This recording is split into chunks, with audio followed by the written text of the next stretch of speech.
It is Tuesday night in East Lansing. Come on in, welcome in, gather around, gather around, gather around. My name is Jim Comparoni, publisher, SpartanMag.com. I'm going to talk Michigan State football, basketball, and all kinds of other nonsense today like we do every week.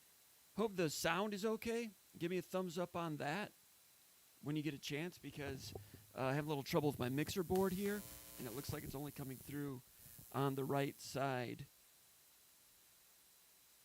of the headphone for some reason. Let me know if it's okay.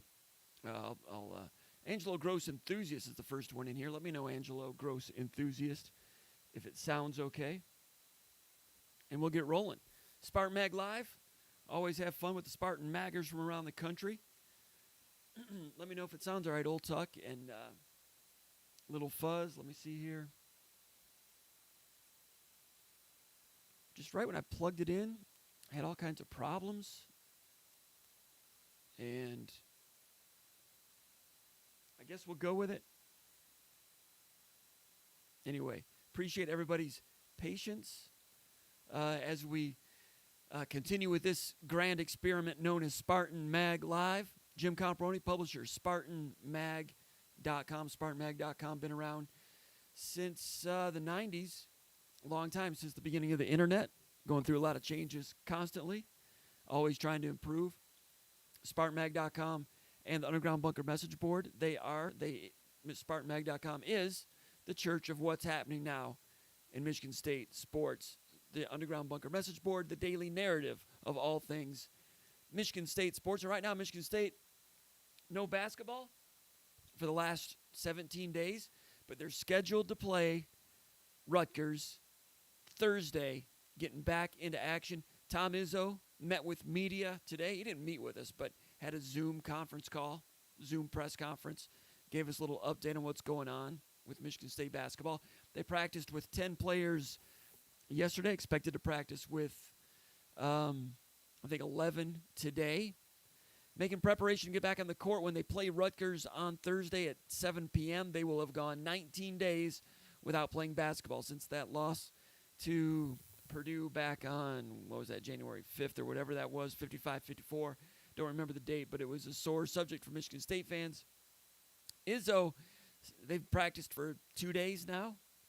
They practiced today. Today was their second day. He spoke with us before that practice. And he's optimistic. He's excited about it. But deep down, you can tell that he is uneasy about the fact that they've not been able to practice lately. They had a lot of individual workouts, and he oversaw those individual workouts while they were going through various levels of isolation after the COVID-19 results from 2-3 weeks ago. Joshua Langford is supposed to be back from his protocol Thursday. He is back working out on the side. I think he's working out with the team a little bit, but the Big Ten protocol is once you're back, you have to go through some conditioning before you're back eligible to play in a game. He will be eligible on Thursday, is the way Izzo made it sound, and they've got their fingers crossed that all of that is going to happen. And you look around the Big Ten, and Izzo said that there's probably a chance that there could be some strange manipulations of the schedules going forward to get teams to play. If you're able to play and you're not, and you're ready to play, put them together. Let them play. He said in the last week or so, maybe even going back further than that, he's asked his assistant coaches and video people to put together scouting reports on basically everybody in the Big Ten. They want to be prepared if the Big Ten tells Michigan State, hey, you're playing Maryland in 2 days. Get ready. You're on. Because that happened in football a little bit. That happened in some other conferences. Michigan State's women's team had that happen. Had to play Maryland on very short notice now that they've been back able to play lately. So it's a strange time. Normally, under normal circumstances, Michigan State could just deal with it and roll with it. But as you know, they're 2-4 in the Big Ten. They lose to Rutgers on Thursday and drop to 2-5. You're facing uphill battle in terms of trying to get into the NCAA tournament with time's not running out yet, but they will be packing Michigan State with a lot of games coming down the stretch.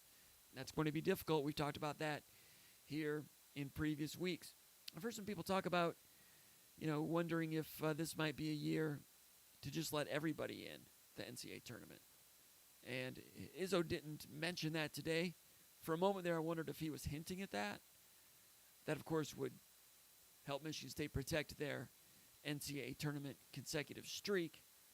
I don't know how much the fans would like that.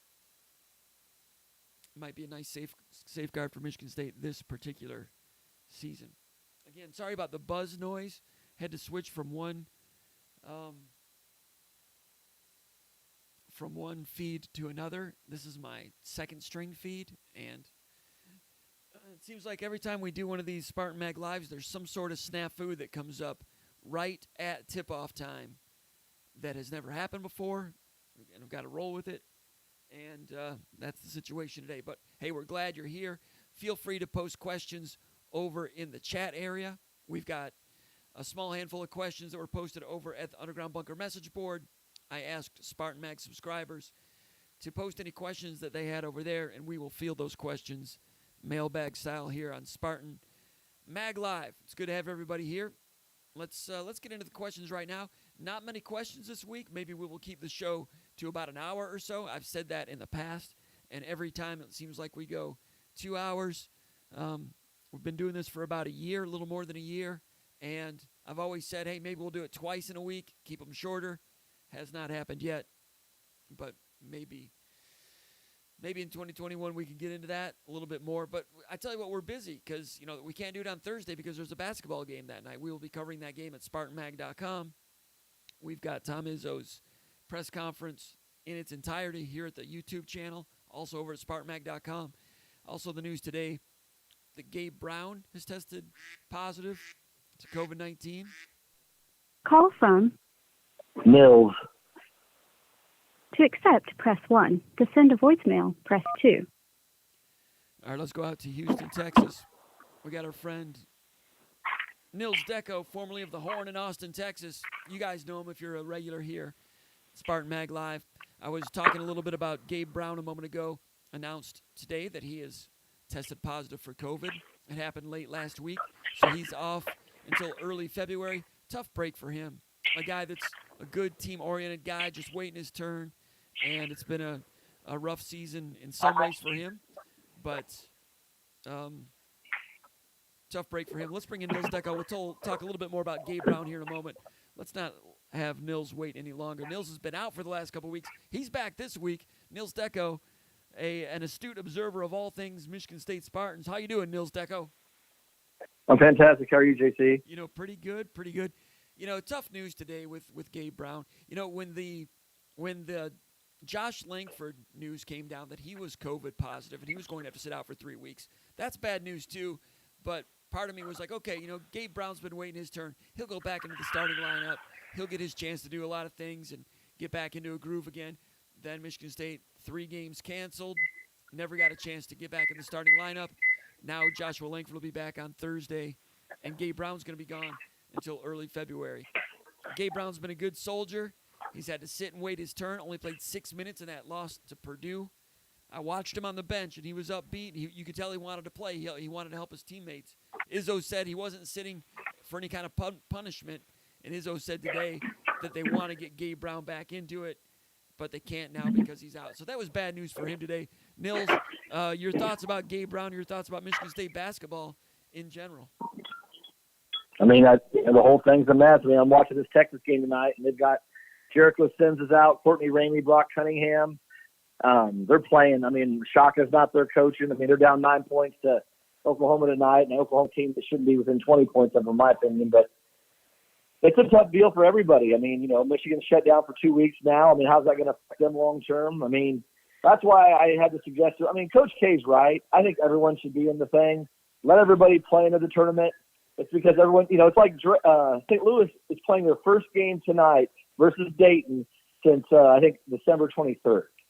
So they haven't played any conference games at all this year. And they were good. St. Louis was good. St. Louis had crept into the top 25 when this came down. I think they are top 25 still. Are they? Wow. December 23rd. So Krzyzewski says that they should let everybody in. I missed the memo on that. Is that what he's saying? that was early on this year. He was pushing for that. And I think if they were smart, what they would do is they'd make it a regional. You'd take everyone. You have 6 regions, 60 teams, or 8 regions, and whatever you're closest to is where you're going to play your first round and your second round, and then work towards going to Indianapolis. And I think that's the only way it's going to work. I mean, they're wasting their time. Everyone, you talk about a year this year when they're going to try to take 68 teams, but I mean, what's going to be, the baseline for that? Like, what do you have to determine when one team plays 4 games in conference, the other team played 12? Much like the Ohio State thing this year, but it's going to be even more out of balance, I think. What would you do for venues if you let everybody in? I mean, you got to do Atlanta, New York, Chicago, Dallas, Salt Lake City, maybe LA, a situation like that where, wherever's closest. I mean, it can be done. I mean, it's not like it can be done overnight. It's not like they have to have all this scheduling. You give them 2 weeks to get everybody healthy. You shut down for 2 weeks, and you do it the first week of March. And then so everybody can, it's a playing game. And there's 346 Division I basketball teams, right?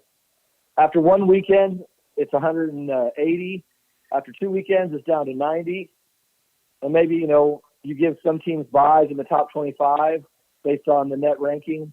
So they don't figure into the 346, but, give them some advantage to having a great year. But I think it's too loosey-goosey right now. I mean, Texas is getting beat by 7 points, and 4 out of their 5 starters aren't playing. So, I mean, that's a tough deal. That's a tough pill to swallow when you think about it, and the coach isn't there. And so they're a top 5 team. They're probably going to lose the number 1 seed if they lose tonight. I mean, an opportunity at it. Because no one's going to look. They're going to forget which games had the COVID issues. And I think that's so much of what this whole thing needs to overcome. And I think if they give them 2 weeks shutdown, let's say February 20th, they shut down until March 4th, and then say, okay, here's what we're doing. Everybody's playing. Here's your region. The Sun Belt, would be I think this, whatever school, whatever logistically you're the closest to, they can figure it out within reason. What about the problem of, a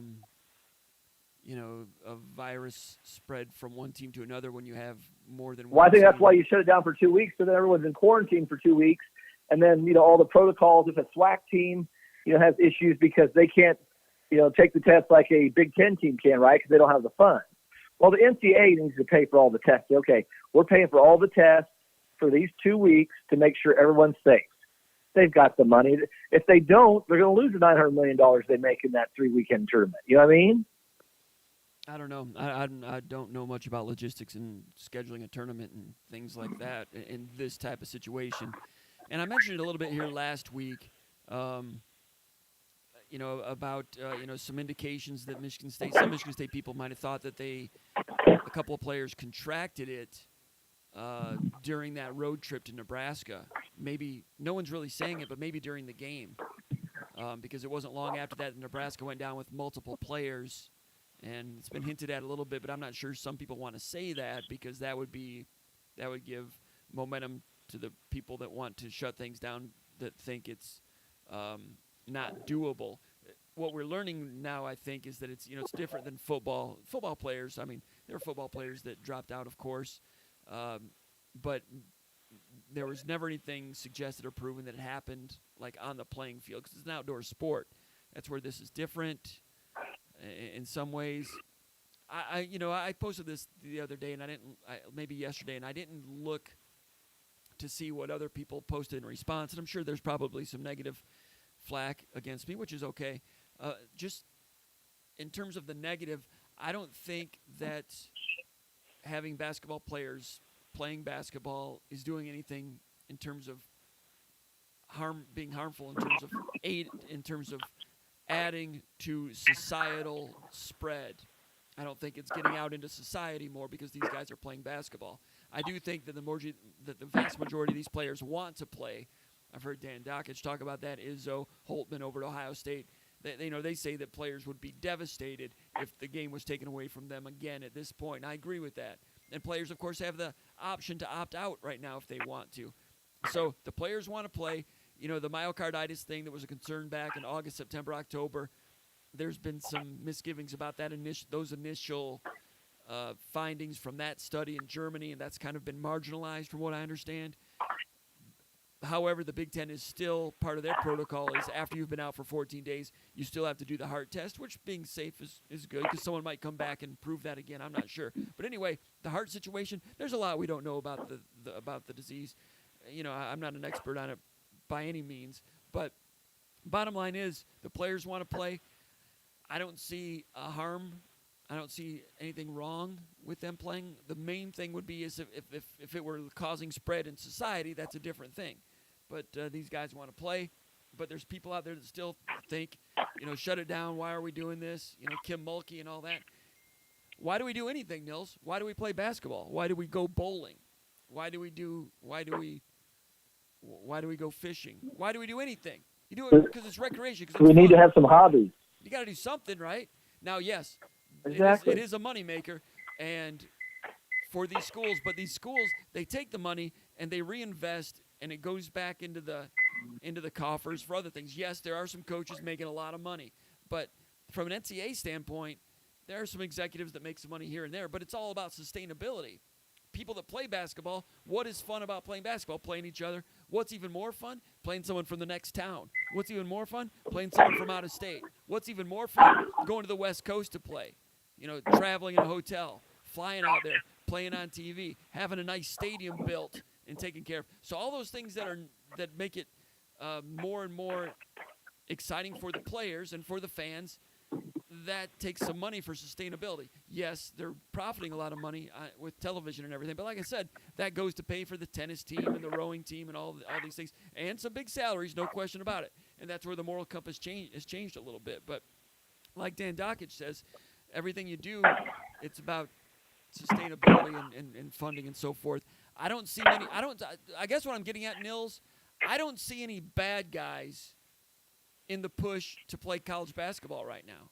I understand the reason to be safe and secure and always on the lookout for negatives or health issues and things that are dangerous. But right now, I don't see any bad guys in the camp that wants to keep playing. Do you? No, I mean, and if someone wants to disagree, go ahead, call the show or post over there.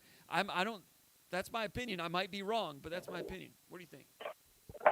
My whole thing is, man, the model is not sustainable because it's based on 1 3-weekend tournament. 91% of all the income and revenue for the NCAA comes from this tournament. So, I mean, they've seen everything that could go wrong. The whole thing, if they don't have the tournament, the NCAA is over. They're done. I mean, my friend, he'd been with the NCAA for 14 or 15 years. He had to furlough this year. He took an early retirement. I mean, it's not good.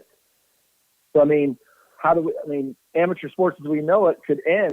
If this thing doesn't happen in March, I mean, you can see college basketball, college football, they'll be okay, but the rest of the amateur sports, what happens to them to fund all those things? It's going to be like high school softball, high school baseball. You're going to have a booster club to raise funds to pay the bill.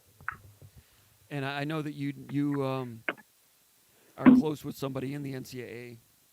And, of course, I'm not going to name names or anything, but if they don't have the tournament this year, what happens to funding there for the NCAA? And if they don't have money, then what happens? No enforcement? It's over. What do you mean? It's over. In what ways? They'd shut the door dimension. Or they have a third party come and buy it. And then what happens to the NCAA tournament? Does it remain a 365-team situation for next year or what? Because, I mean, the NCAA, I don't know. I mean, that's the whole thing. NCAA's already on the ropes in terms of, football. They don't run football in the bowl games. Or, they don't have a stake in the bowl games anyway. But in terms of the NCAA's strength in overseeing athletic departments nationwide, it's shaky ground right now, right? And now you throw in this potential. I mean, no one's talking about it right now. But if, I don't know, the tournament, it's got to be played if they want to stay in business. So like Kim Mulkey said, they're going to make sure it's played. But like I said, I don't think there's any bad guys with it. But I think it's going to be tough because teams are going to be dropping out and dropping in and dropping out and dropping in. And if they have the 68-team tournament like they normally do, you will have teams that play in the first week and then they don't play the second game or the next week, and you'll have teams that skate through via forfeits, I would imagine. I think that's going to happen.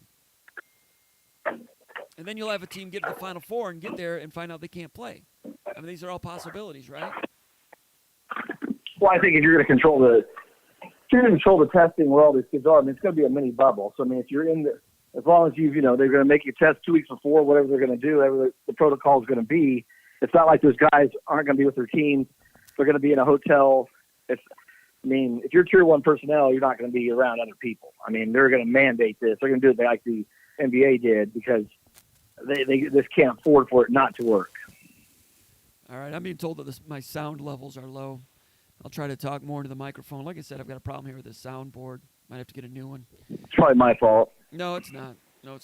There was a technical problem as we started today. Anyway, all right, there's more pressing problems around the world than the NCAA tournament, whether they play or not. What about Michigan State basketball? When they play on Thursday, you're not going to have Gabe Brown playing. Josh Langford's going to be back on the court. To what level? How many minutes? We don't know.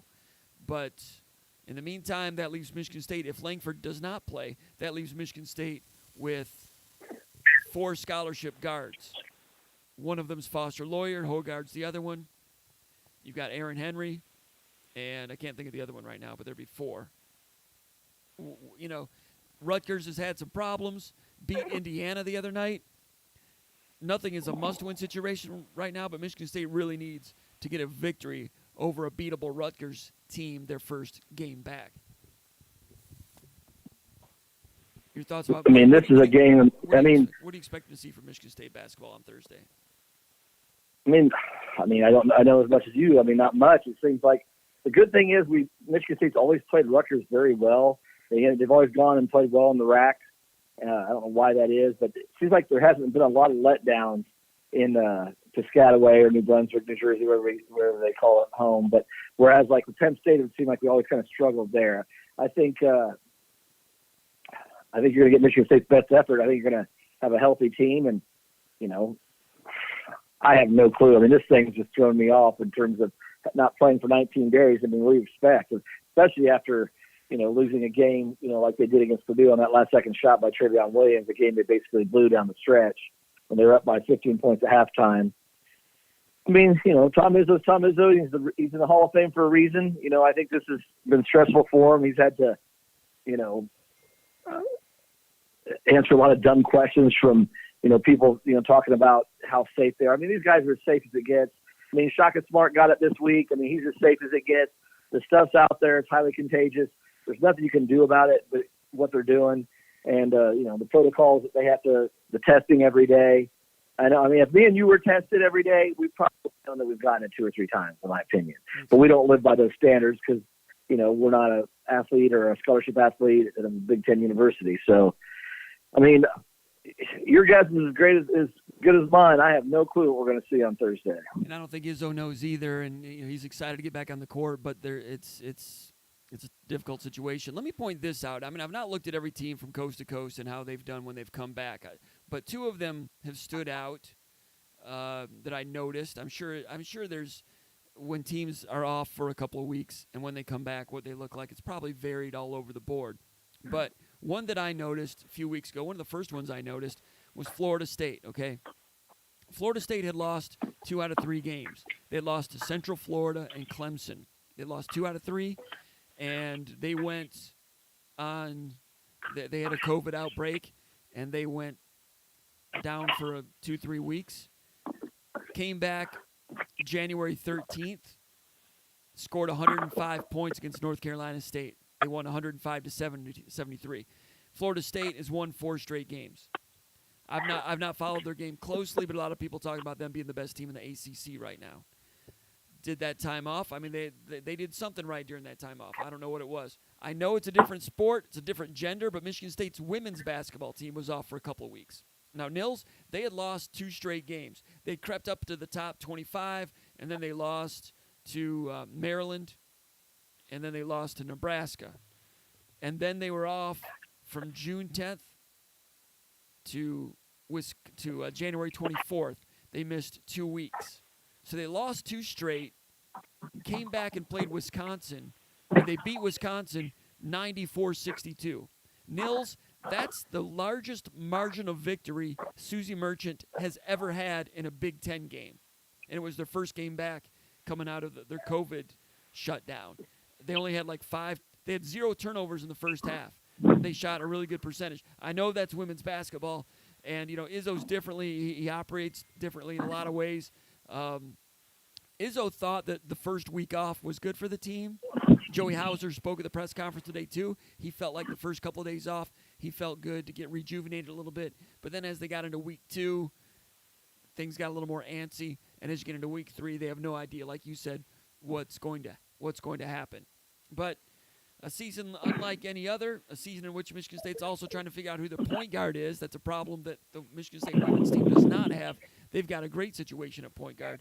But Michigan State, A.J. Hogard, we'll have to wait and see. Izzo says that he feels like A.J. Henry is practicing well, but Izzo really has no idea.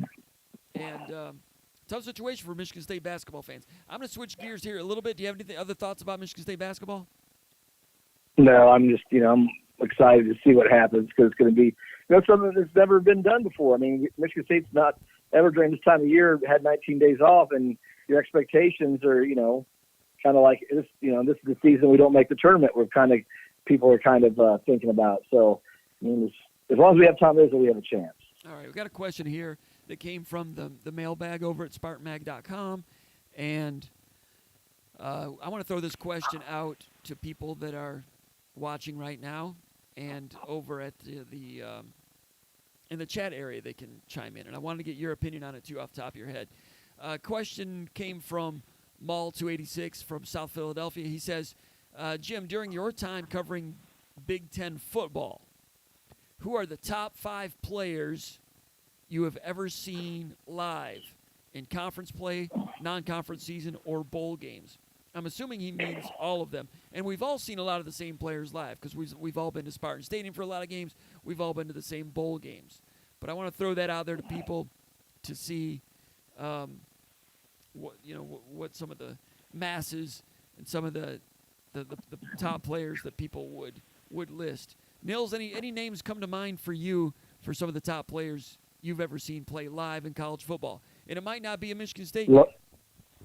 LeVar Arrington, 1999, when Saban's last game at Michigan State as head coach, Jerry Sandusky's last game, regular season game. So I always find it, because I was there in the upper deck next to Dustin Fox's dad, about got in an argument with him, sat next to Courtney Brown's sister-in-law, because Mike Saramelli, the fullback from Penn State at the time, was good friends with a buddy of mine and got me the ticket. So I sat up in the upper deck on the northeast corner, and it was cold as you know what that day. The day that T.J. Duckett had a big touchdown, Plexico, Gary Scott. But LeVar Arrington, for pure football players, I think aren't many better at 6'4", 250 pounds that can run 4.5 and can move sideline to sideline. Wow. I remember LeVar Arrington before he became a starter. I was watching Michigan State play Penn State. Might have been 1997. I don't know what the date was. But I'm just watching, you watch kickoff coverage. And every once in a while, there's one dude that's going that is down there, drag racing down there on kickoff coverage, bigger, faster, stronger, getting there earlier than anyone else and just dumping people all over the place. I looked at this guy. I'm like, who the heck is that guy? Looked it up. LeVar Arrington. I was like, I remember his name on the recruiting lists. So before he ever became a starter, 2 years prior to that, maybe 3 years prior to that, he was blowing people up on kickoff coverage. And that's a good one. It's not one I was thinking about. But that is a good one. So that's the first one that came to your mind, huh? Yeah, just because it's always that 1999 game, because I would just remember being there and Saban, looking at Saban's eyes, he would sign autographs at the end of the game like he couldn't figure out who I was. And, like he'd remember me from years ago being at football camp or something, like his memory was that good. And just I found it odd, always that game being his last game there, and with Sandusky being there. There's so many layers of history into that football game that I was at, and it always kind of sticks out in my mind. All right. I was just counting up, and Michigan State has. By the way, give us a thumbs up. I saw just a thumbs up just fly by a minute ago. Give us a thumbs up and also subscribe to this channel if you've not done it before. Probably going to shut it down quick early tonight just because of the tech problems. Very disappointed about that. Apparently my sound is really low. Your sound is great, I think, Nils. It's not your fault. But I've seen, counting it up, I've seen 10 Heisman Trophy winners play. Some were good, some didn't play great. I mean, we saw, a lot of us saw Derrick Henry play in the college football playoff. Michigan State did a decent job shutting him down, right? Gino Torretta saw him in, 1988 when he came. He was a reserve, but in 1989 got the starting job that day because there was an injury to whoever. Was it Erickson or Craig Erickson? Yeah, Craig Erickson. Yeah. I mean, we've seen the Ohio State guys, Eddie George. We've seen Charles Woodson, Ron Dane, Marcus Mariota, Mark Ingram, Troy Smith, Tim Brown. I saw Tim Brown in '87 return 2 punts against it, 31-8. That was an ambush, that game. That was that was horrible. That's because Blake Ezor and his safety before even the game started. All right, Old Tuck says number 21 caught 15 to 20 balls. Vinny Sutherland had a big return for a long touchdown. He's talking about that day that Purdue beat Michigan State at West Lafayette. Old Tuck is saying that Drew Brees is the best one he's seen. I had Drew Brees on my list also. And, yeah, that slot receiver, they kept running that slot out. And Saban stayed in the same defense all day, figured they could win the long game. And that's because Eric Morris had a broken ankle. He did. I don't know if it's broken, but Chris Daniels had like 21 Chris catches Daniels, that day. thank you very much. Chris Daniels, thank you. 21 catches, that's what Old Tuck is saying. And Detroit Spartan is saying Charles Rogers hands down. Charles Rogers was pretty darn good. Drew Brees, I mean, Tom Brady's the best quarterback of all time, but he wasn't any great shakes at Michigan when he played against Michigan State. Rallied Michigan against Michigan State in 1999. It's a second stringer behind Drew Henson, of course, but Plaxico Burress was the best player on the field that day. So you're talking about the best quarterback of all time doesn't register on my list. Some of you guys, some of you old-timers may have seen Joe Montana. I'm not sure what he did against Michigan State back in the old days. But, if in terms of non-Heisman winners, that team, the first time Michigan State played Alabama, I want to talk to McElroy about that someday if I ever get a chance to talk to him. He was quarterback. He was a national championship quarterback. The next year they had a lot of injuries and had some bad breaks in terms of scheduling and so forth. But I felt like the Alabama team that Michigan State played in 2010 in the Capital One Bowl that had 2 losses, I felt like that team was better than the team that beat Michigan State in the college football playoff and won the national championship. That Alabama team that day with Nick Saban coaching against Michigan State for the first time, that team was angry because Auburn was playing for the national championship, and they had Auburn beat and let them off the hook. They had Mark Ingram, who had won the Heisman the year before, I think. Julio Jones, and they were amped up and they were destructive that day. If there had been a playoff that year, Alabama would have won the playoff that year. And maybe, didn't they have Marcel Darius also? Yes, Darius. I had Marcel Darius on my list also as defensive tackle. He was just a wrecking machine in there.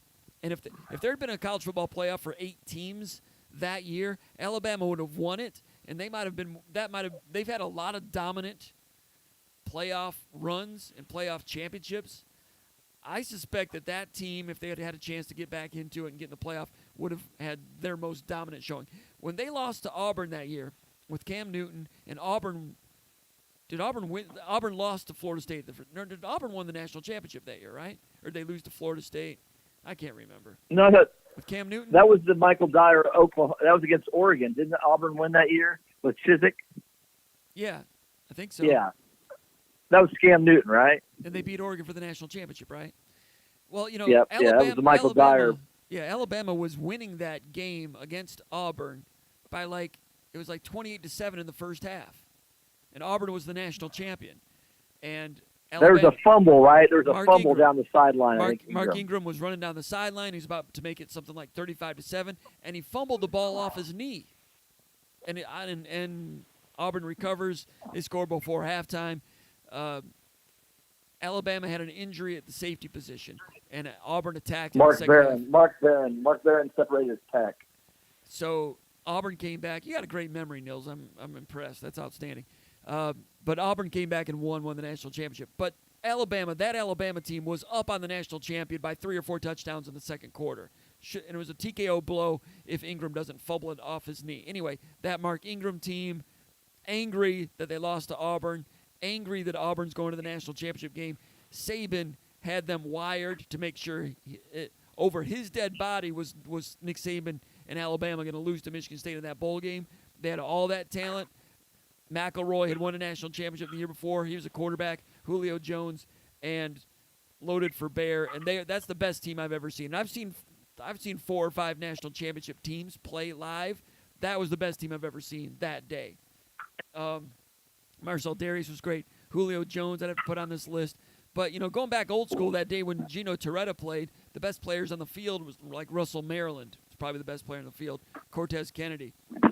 But I'm going to say the guy Drew Brees was outstanding. Drew Brees is right there. One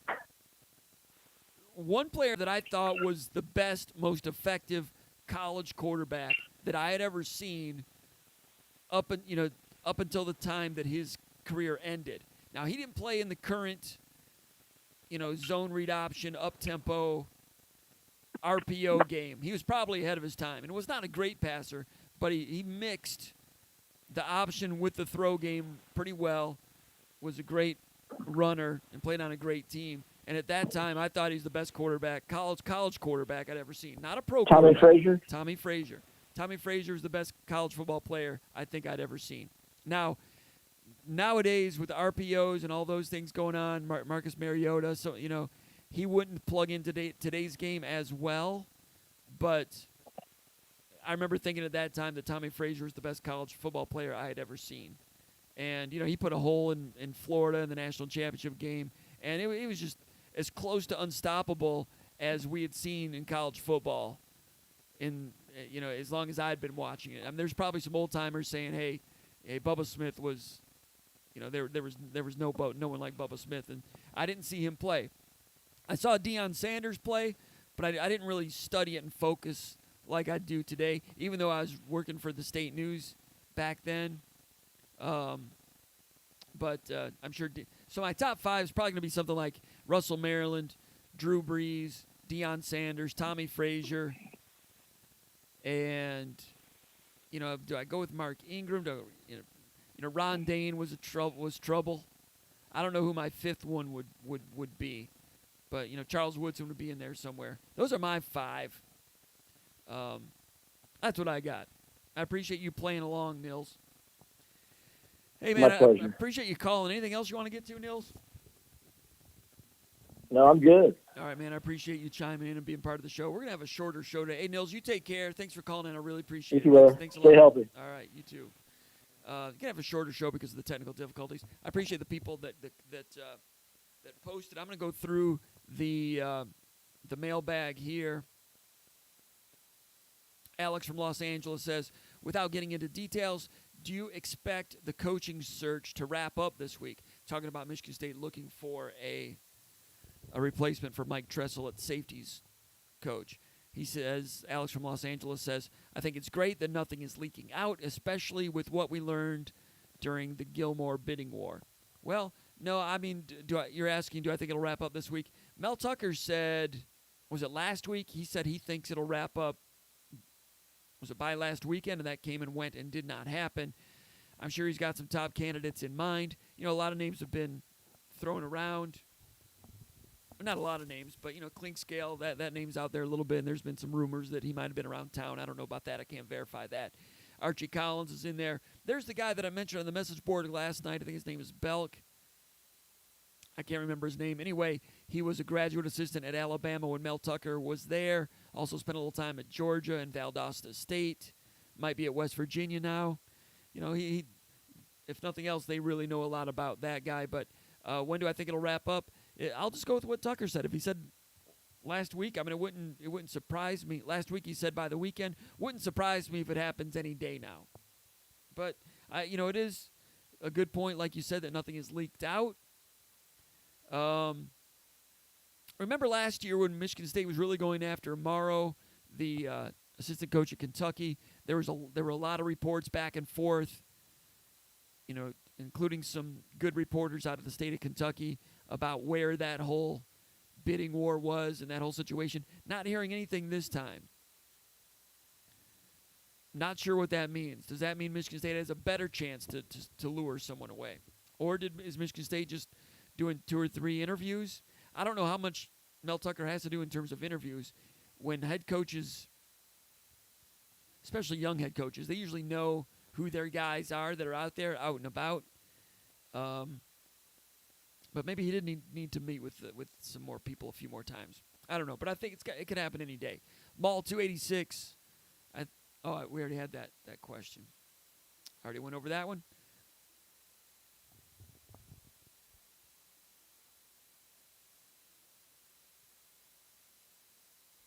Sounds like we've got a call coming in somewhere, but I can't find it.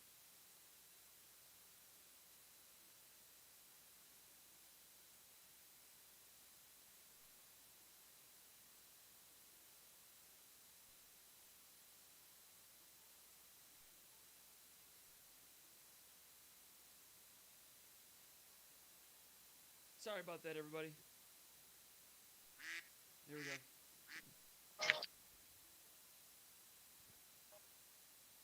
Hello? Didn't get that. There's a call coming in, but we didn't go through. We didn't go through the screener that time, so we couldn't go with it from St. John's, Michigan. Sorry about cutting that one off. I don't know why I didn't pick up the regular way. It's not been the smoothest show today. Appreciate everybody's patience. St. John's, Michigan, thanks for calling in, but usually we go through the screener there a little bit. Couldn't do it that time. And not sure what happened, but I appreciate you trying to call in. Not sure why it didn't work. Anyway, Matt from Grand Rapids says there were some rumblings about another staff move, Michigan State football coaching staff move earlier this month. So far, only Tressel has left. Do you know if the other change is happening, and what side of the ball would that change be on? I don't know anything about that. I don't know anything about a change taking place, coaching change. So I've not heard that. Verbose Dutch says Tucker stated that he had 9 scholarships available to fill for the 2021 fall roster. How many would I anticipate will be filled with transfers? I'm thinking they're going to be able to have all 9 slots. I think they had 3 slots left over for next week's signing day. And they lost out on Mike Myslinski to Iowa, the offensive lineman from Jacksonville. Meanwhile, Keon Coleman is still out there, the big wide receiver from Louisiana. That one is a strange situation, kind of a strange recruitment in a lot of ways. It's committed to Kansas, and then he's been semi-wide open, without giving many hints all the way through the process. But they're holding one for him. Not sure how that one's going to turn out. Also, Davon Townley, the defensive end from Minneapolis, 4-star guy. Talked about him on the bunker last night. That one's like, Ole Miss is getting a little bit of momentum there. His parents having moved down south. Michigan State's been in there a little bit, but might be on the outside looking in for a defensive end that could really make an impact at Michigan State. So that's who they were holding out on. I don't know if they get any of those players. So those scholarship slots, I don't know if those would. I don't know. I'm a little fuzzy on where those scholarships, if they can be banked next year. You always, as long as you're under 85, you're always banking them and so forth. But they had a little bit of room for those. But anyway, those 3, they've got 9 scholarship slots. So I assume they could use all 9 for transfers. That'd be a lot of transfers. They've already got, 5 or 6 in? My guess, you're asking me how many. I'm guessing 5 or 6 more. If they wait until after May, that's when the door can open back up for more transfers.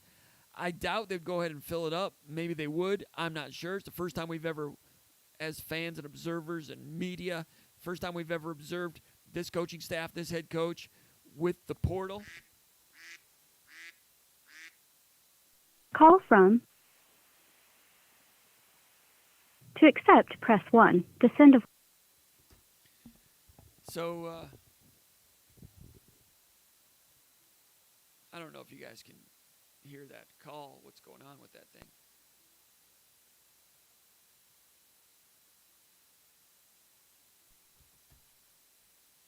We are running this thing into the ground, people. Actually, I am. Anyway. All right. So I'm thinking 5 or 6 or 7 in the spring from the portal. That's my guess on that. WX Spartan from the banks of the Saginaw River says, Jim, thanks for answering my basketball question last week. I appreciate your insight. He says, assuming it's a normal off season, is this the year we can finally believe in the offensive line?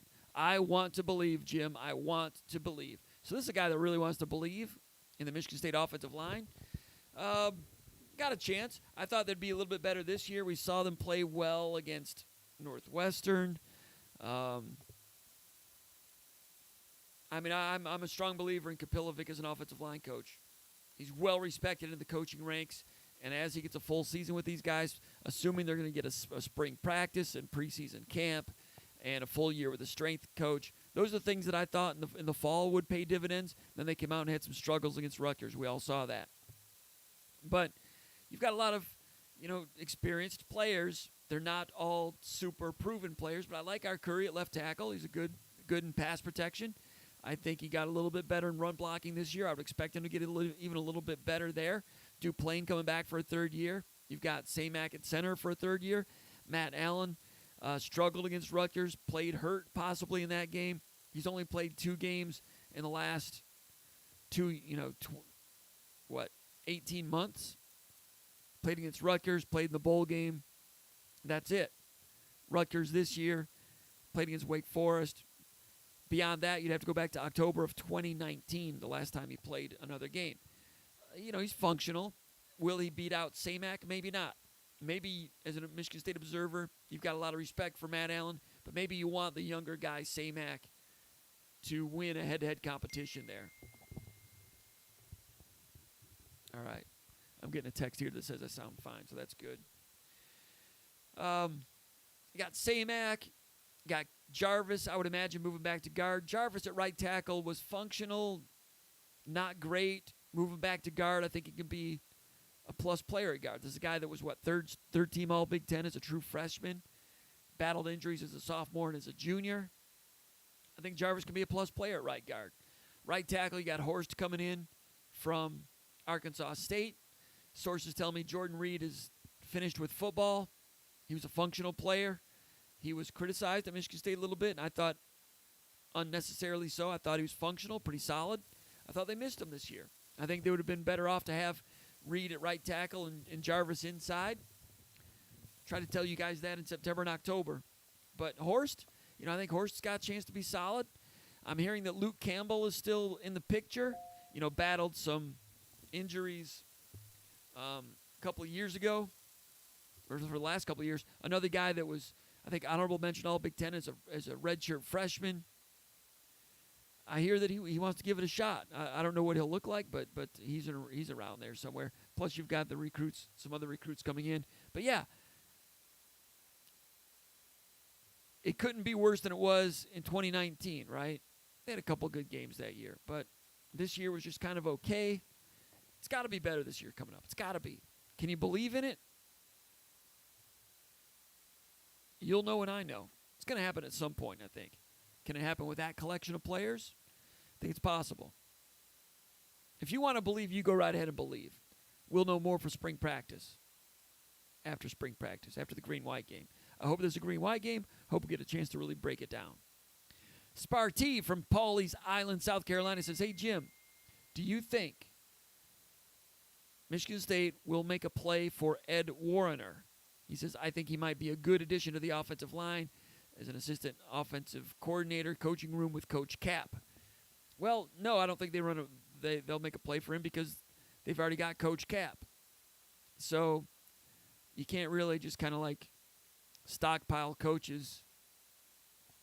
You might be wondering as an analyst or something like that. Possibly. I mean, Michigan State's not going to go after him, but there's always room for analysts here and there.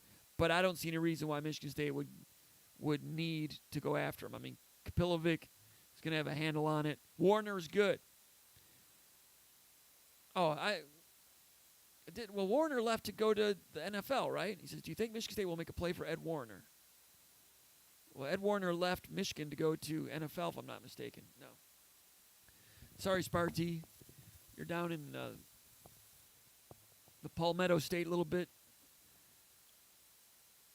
Too many fruity drinks? I don't know. Coconut drinks? Not sure, but I guess that question, I might be missing something about that question. He says, also, what do you think our chances are of landing Dylan Tatum with Ron Bellamy going to Michigan? Dylan Tatum, a junior 4-star athlete, West Bloomfield, part of West Bloomfield's state championship team this year.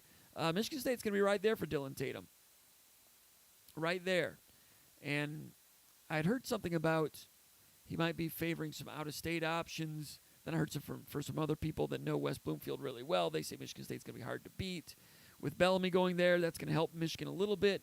In the long term, Bellamy's done a great job at West Bloomfield. Donovan Edwards, great running back going to Michigan this year. In the long term, I'm wondering if Michigan is better off with Ronald Bellamy recruiting for them as an assistant coach, or was Michigan better off having him there at West Bloomfield, attracting talent to his program and sending it to Michigan from West Bloomfield? I think that's debatable. I'm not sure. I think that's debatable. They might have been better, recruiting-wise, to have him there. All right, let's go over here to the. That's all for the mailbag this week. Let's go over here to the chat area. In the meantime, I've got a little bit here. Let's take a look. Terrell Henry Jr. is going to be making a decision on Friday. This is him, wide receiver, 3-star wide receiver. High point in the ball right there. He's going to be making a decision on Friday. And these are the videos that he sent to Huddle, but he's posted it over at YouTube. That's him as a defensive back, as a corner, making a nice play on the ball there. Aggressive play to the ball for an interception. Okay, you see him circled there. Dropping back into a cover 3 lock. He's going to break on the ball. Violent to the ball here. Snagging it, his ball. Now he's got some athletic ability on the return. He's going to take it all the way back. This doesn't look like it's operating. This looks like it's beaten. It's operating a beat slow here. I don't think this is totally human speed. I think it might be down a notch a little bit. Anyway, Nebraska and West Virginia continue to recruit him hard. This is a young man that had offers from Penn State and Michigan after his sophomore year. All right, now this is coming back to ball. This is nothing great here. Makes a play. Good ball judgment there. All right, here he's on a punt return. You're going to see some burst here that I like. All right, he's going to wait. Now watch this burst right here. Boom, right there. Pretty good burst. Does he have the next gear? Okay, pretty good. But I like that burst. This is kind of a freelance breaking it off with his quarterback. Fun play, but not really demonstrating everything that I think he can do. But I like him. Reminds me, this is junior film now. This junior film reminds me a little bit of if you go look at Jaden Reed's junior film from the Chicago area. Jaden Reed might have had a little more make you miss. It's a decent move right there. I'm telling you that if you watch this over at YouTube, it operates a little faster. I don't know if this is going slower because of the bandwidth or what's going on, but this is a tick slower. He's actually faster than this. Right there's a good cut right there. I like that cut. He's not using excessive steps to make this cut right there. It's not bad. He's got those skeets, fleet of foot right there. He can play some corner too. I can't remember if he said it was Michigan or Penn State. One of those two liked him more as a defensive back. He wants to play wide receiver. Mel Tucker likes his versatility. He likes Michigan State right there. The high point in this one. His ability to high point a ball. I was talking about this on the Underground Bunker message board earlier today. I like his ability to high point the ball quite a bit right here. He's twisting. It's hard to get a whole lot better than that. This was against a pretty good corner for East Point also. Got a switch release.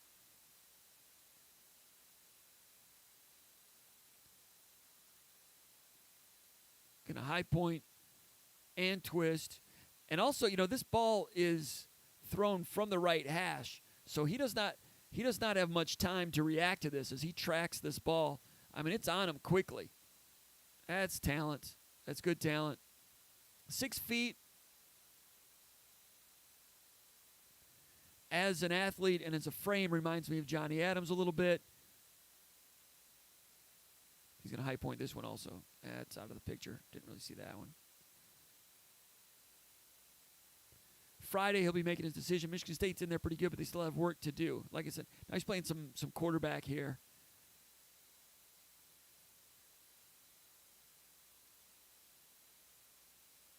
Playing some option quarterback. Playing some wildcat. There he is again, playing some quarterback.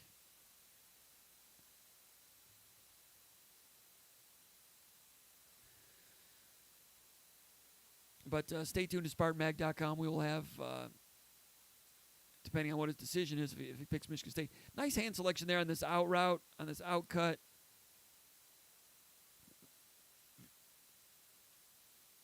Turns his hands over. Hand selection. Good. He's playing some DB here now. It's out of the picture on this one, too. Does he get an interception here? He's in press coverage. Don't really get a look at that one. Probably should have edited that one out. Here's in the slot.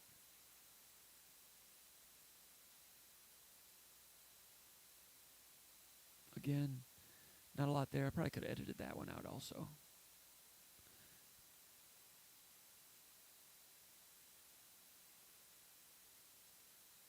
All right, he doesn't get a jam here. He needs to get a hand on this guy. He's in press. He needs to get a hand on him right there. This was against East Point. Pretty good receiver. Now they got some catch-up speed. Knocks it away with it. Times his leap well. That's part of deep ball judgment also. Mark D'Antonio used to talk about the importance of deep ball judgment. Tracks it, makes the leap. Now that jam's got to get better at the line of scrimmage, but he's got some makeup speed there. What do you have here? A little tunnel, a little jailbreak, tunnel screen, change of direction.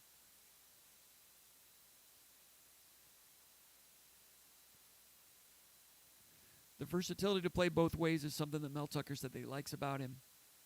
Looking at Terrell Henry, by the way, here. He's a junior, Roseville. He's going to be making a decision. He's ranked number 17 player in the state of Michigan. Now, this was him freelancing. They were going against, I think, East Point. And Terrell Henry told me that the offense was just getting stymied, and he felt like they needed to do something. And he made this read. This was not a fake punt. He's the punter here. He's the punter. And he does this on his own from the back of his own end zone. I have never seen somebody fake a punt from the back of the end zone. He did it there. I think he moved the chains.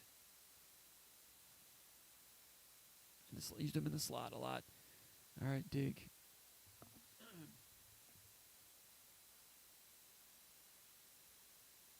That tunnel again. They might telegraph that tunnel a little bit when they have him as the widest receiver. He's usually coming back in the tunnel. I don't mean to give away any secrets, but that's what it's looking like. Catching the crowd. The twisting catch we saw a minute ago was really a difference maker. I think on this film there's also some sophomore film, and he was offered based on his sophomore film. All right, playing some corner here again. Defeats a block a couple of times. Not going to be the hardest hitter, but I like his ball skills on the ball as a corner.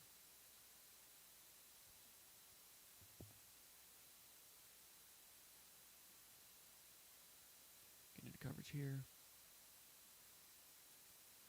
That deep ball judgment is no small thing when you're looking at a corner prospect.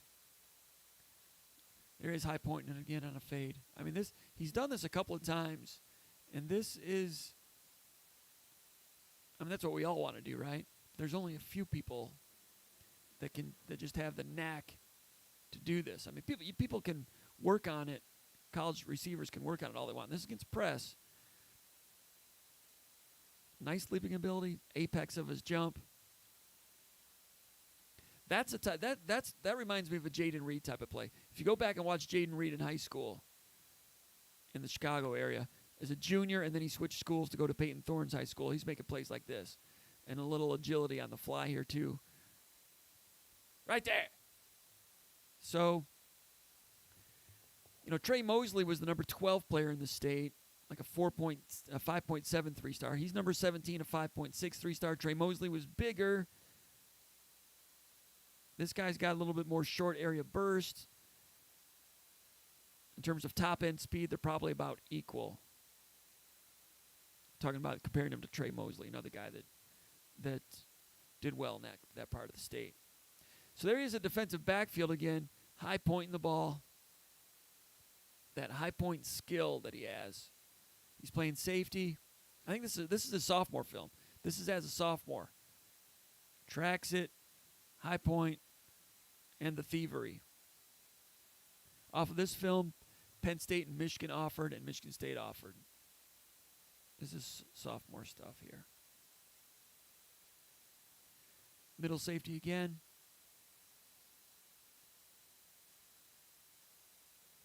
High points it again. And you got to, watch him turn his hips here. He makes a read. In the backfield, you got play action. Now he's getting to his spot. I don't know if that's film study or what, but there's some smarts. High point in the ball. That's just a thief of a midfield safety right there. So ball skills, got some speed. Now here's a sophomore on a bubble screen.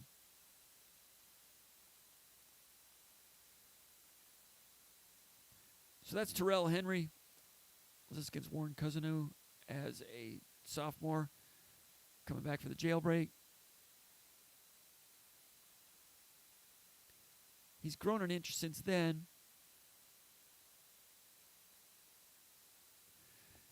The thing to be aware of here, Penn State has recruited so well in the Detroit area. They offered him. I'm not sure if Penn State has remained on him, but Michigan State's had trouble recruiting against Banks, the assistant coach, Tim Banks at Penn State. But if Michigan State gets this guy, hey, they didn't come down to the wire against Penn State. Nice cutback run in there. But it shouldn't be that big of a deal for Michigan State to beat Penn State for an in-state player. But in this day and age and how well Penn State did in the state of Michigan last year, double move here, deep. Caught that one in the chest, not really high point in that one, but comes up with it quite a bit. Of course, it's highlight tape. He's always going to come up with it. Interception again. But a recruiting victory if Michigan State can finish it over Penn State. Not a bad thing. But as of right now, there's a little hit right there, a little shoulder tackle. Michigan State rarely loses to West Virginia, but West Virginia's been trying to get in there with them harder down the stretch here, as had Nebraska. But anyway, that's Terrell Henry, an interesting one. Let me go over here and read while you watch the rest of his sophomore film. Let me look over here at the chat area. I keep watching these things. I know how you guys are. You like your high school film, your recruiting film. I kind of like it too.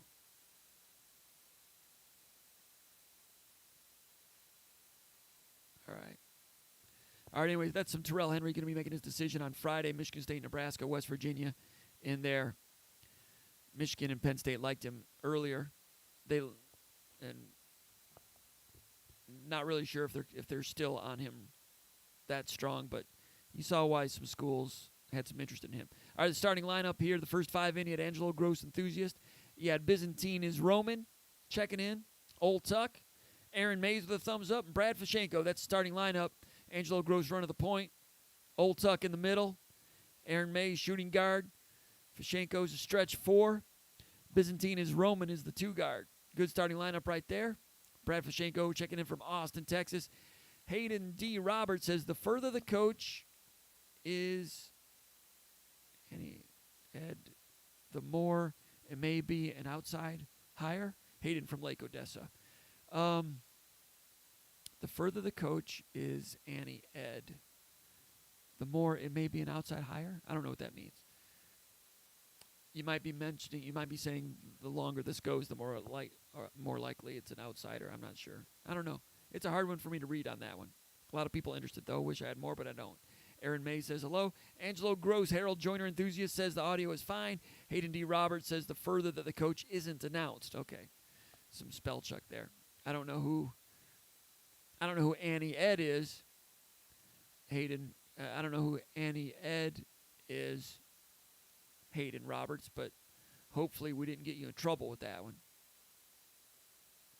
Anyway, the further the coach isn't announced, more likely an outsider. Well, would you consider Clinkscale an outsider? I guess he's technically an outsider.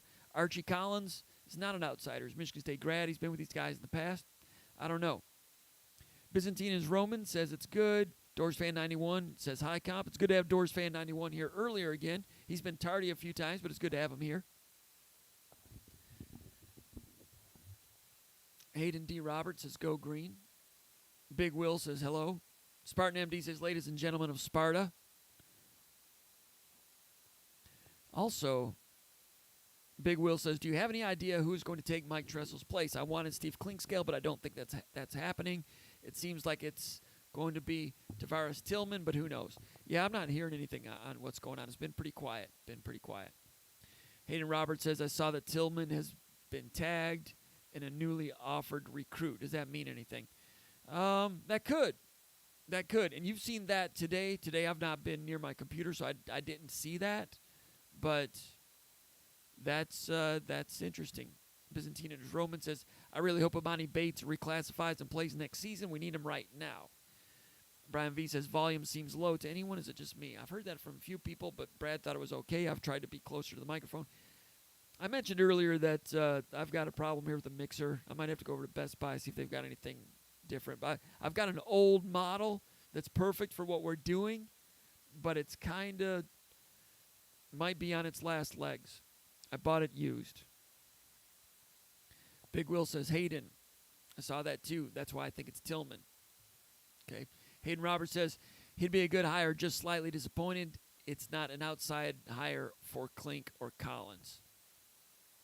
Rob South says, what's up? No video? I don't know what you mean by no video. Angelo Gross enthusiast says, I've been told by a reliable source that it is an outside hire. Big Will says, I heard that Clinkscale is not coming unless he's offered the defensive coordinator position, and obviously that's not happening. With Clinkscale, I heard that, from the beginning there was some horse trading going on. That's what I heard. And I heard that he's looking. I don't know what's Call from. To accept, press 1. Not going to do that. Now, I don't know if you can still hear that ringtone. Hopefully you can't. It'll stop in a moment. That hasn't happened in the past. All right. So, Doors Fan 91 says, Bingham and Lawyer feel like huge misses in recruiting. Could MSU have had Washington from Ohio State, but took Lawyer instead? I'm not sure. It's a good question. They went after Lawyer early. I'm not sure what would have materialized elsewhere.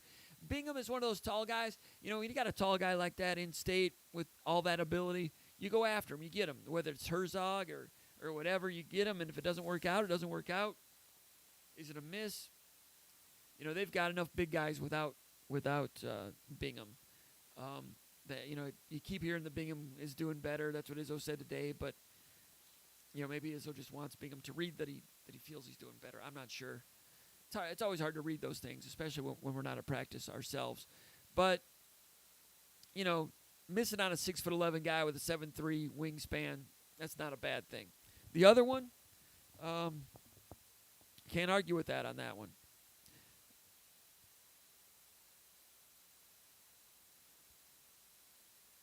Angelo Gross Enthusiast saying it's not Clinkscale and it's not Collins. Seems like Angelo Gross Enthusiast has a source. I got to tap into some of my sources to see if they're hearing anything. Sometimes I forget people are so interested in these assistant coach hires, and it is important. They're all important. Big Will says, I'd rather have Tillman than Summers. I think Derek Ansley would be a good hire, too. Man, you guys really talking about this.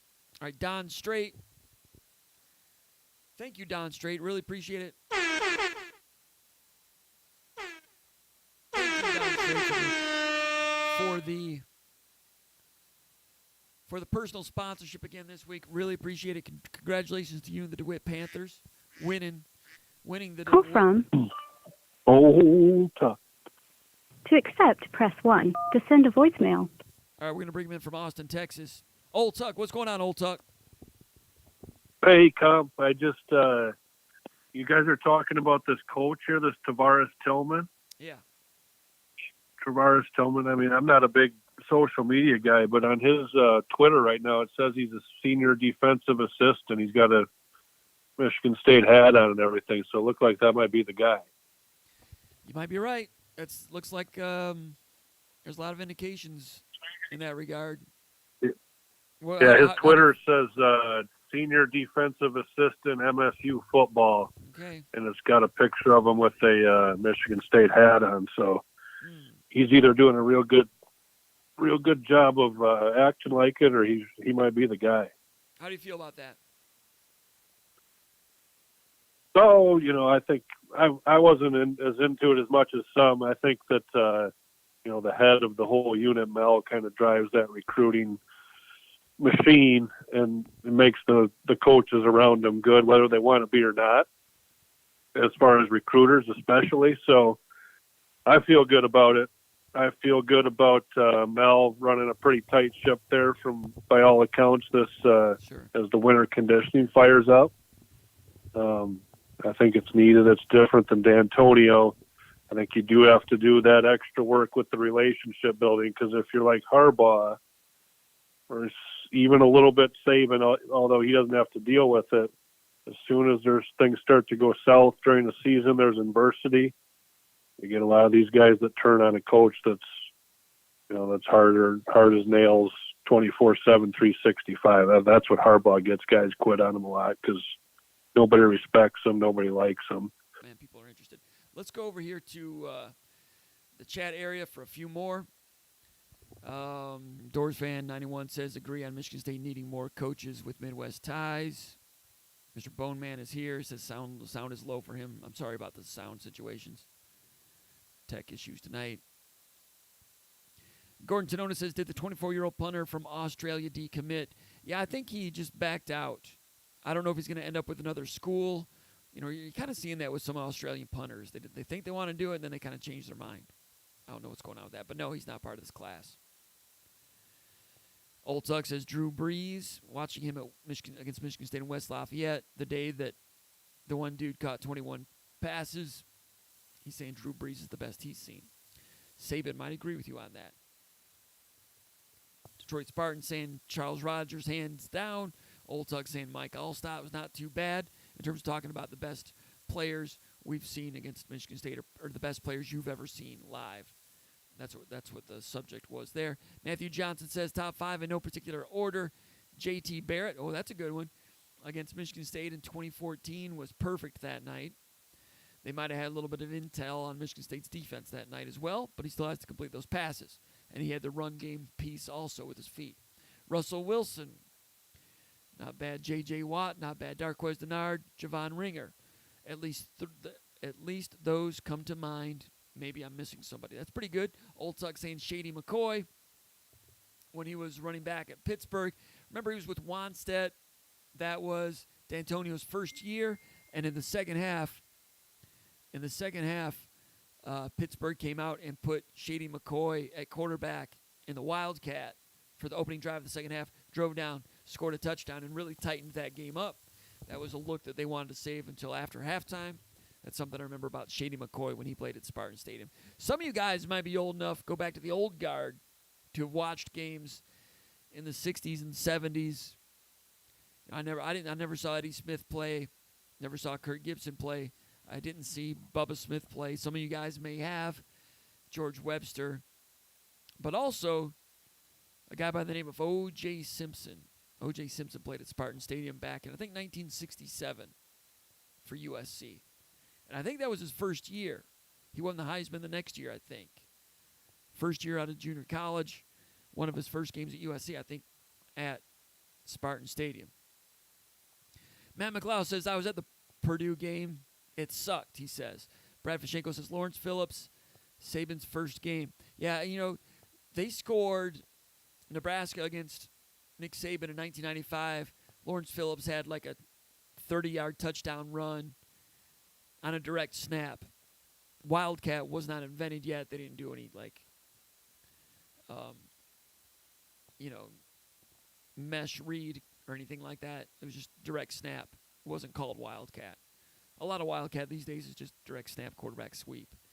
But Phillips did it. You didn't see a lot of direct snap to running backs back then. They did it, picked up an extra blocker, and that was a problem. Yeah, Lawrence Phillips was a great, great player. He's a great, great recruit and lived up to it. And like Gordon Tonona says, also had some bad things about him also. Detroit Spartan says, Drew Brees, Charles Rogers, Peyton Manning, Deion Sanders, Bo Jackson. That's a pretty good list. I never saw Peyton Manning or Bo Jackson.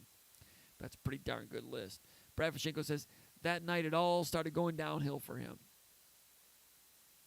I don't know if you're talking about Lawrence Phillips. Detroit Spartan says, Charles Woodson, Adrian Peterson, Larry Fitzgerald, Ricky Williams, and Reggie Bush. Randall L. Oltuck says Randall L. And that was something I was going to, when I was thinking about this earlier, before I wrote it down, I was going to mention Randall L. Antoine Randall L., I think, is the best pure option quarterback I've ever seen. They beat Michigan State, was it 2001? Randall L. had been a good wide receiver prior to that, moved to quarterback. I'm sorry, he had been a quarterback his whole career, moved to wide receiver later in his career, then back to quarterback, and of course played wide receiver in the NFL. But as an option quarterback, I think it was his junior year, was just fast and smart and slippery. They had a good fullback. I can't remember who the tailback was for Indiana that year. But he was good. Offensive line was good. But Randall L. was like a Nebraska, Tom Osborne level option quarterback, but I think even better, like a better Turner Gill than Turner Gill was. Now, Tommy Frazier, I mentioned earlier, a little different because he was a better passer than Antoine Randall L. was. But Randall L., in terms of an option quarterback, Randall L. was very good. And he's not remembered as being all that great because they didn't run pure triple option his entire career. They did it more when he was a junior than they did earlier in his career. But his junior year, I think when Cam Cameron was still the coach, they did more of a Nebraska-style option, and it was outstanding. He was very good. But he's not remembered, like with the great old-school option quarterbacks that, Notre Dame had with Rice. Rice was very good, too, Tony Rice. And of course, Nebraska and Oklahoma, they were the gold standard in option quarterbacks in the 70s and 80s. Thomas Lott, J.C. Watts, Turner Gill, Eric Crouch, Scott Frost, Jamel Holloway. They were, that was the gold standard. But Antoine Randall L., for a lesser team, not playing on TV much, national TV, is not as known nationwide for what he did as an option quarterback, but he was bananas. He could have fit right in there with those Oklahoma, Nebraska guys, and then some. Detroit Spartan says, my buddy has Bubba Smith's game cleats. They're massive. Bubba Smith, 6'8". I mean, you see defensive linemen now that are 6'7", like that's a big dude. Imagine being 6'8", playing defense in 1965, 66. I mean, Bubba Smith was so far ahead of his time that we don't know how far ahead of his time he was. Not until 6'8" defensive ends become a little bit more commonplace. When that happens, that's how far ahead of his time he was. And we're not there yet, 50 years later. You get any taller than that, sometimes it can be a disadvantage because blockers can get into you a little bit more. I think he was 6'8". If you watch some of the old broadcasts, they talk about him being 6'8". I'm not sure. Cartero 917 says, do you think we land Keon Coleman on February 3rd? I don't think so. The Keon Coleman recruitment reminds me a little bit of the Laquan Treadwell recruitment. It's a little bit all over the map. It seems a little loosey-goosey. I don't know what's going on there. I texted some people that cover LSU a little bit today. Did not hear back from them. Michigan State's been in there. They've been in it, been out of it, been in it, been out of it. I don't know. Doors fan, tell me I missed that super chat donation from Don Strait. Thanks, Don Strait. And thank you, Don Strait. And congratulations to Don Strait, a big DeWitt Panthers fan. Congratulations to you, DeWitt. winning the first state title in school history. Very good team. Very good team. Byzantine is Roman says, are you still taking calls? The answer is yes, but if you call and they ask you what your name is, you need to say what your name is. Byzantine is Roman. Are you the guy that was calling from San Bernardino, California? Because that call came in a couple times, and when you were prompted to say what your name was, you didn't say your name. When that happens, we've been burned a couple times by prank callers. Once or twice it was funny. One other times it was not funny. It was not good. Hayden Vischer says, I think securing Henry will help some in-state recruiting and recruiting in general. He seems to be very active on social media and interacting with other recruits. That's a good point. He's an effervescent personality, a leader type. That would help. Detroit Spartan says, comp shops at Radio Shack, not Best Buy for the record. I used to go to Radio Shack. I don't think it's over there anymore. But yeah, I'll go to Best Buy. I'll go see if I can get one. This is an old school mixer, and it's perfect for what I want to do, but it's kind of obviously giving me a little problem, unfortunately. And because they don't make it anymore, I paid a little bit too much for it, but it was perfect. Came recommended by some other people that do shows like this, and anyway. All right. Circuit City, yeah, they don't have Circuit City anymore. Yeah. Yeah, Tillman's a defensive assistant right now. And he came in from Colorado, that's right. I'm not, I'll watch film and I'll watch these teams play a lot, but in terms of the new staff members, I'm still not entirely clear on all the assistants that they have and all the support staff. I mean, there's people over there that come up on Twitter and recruits mention them, and I'm like, man, I didn't realize that guy was part of the show. But Tillman, came in. He's been an assistant, so he'd be elevated. So that's an internal hire. I'm getting hip to it now. I'm figuring it out now, but that's his current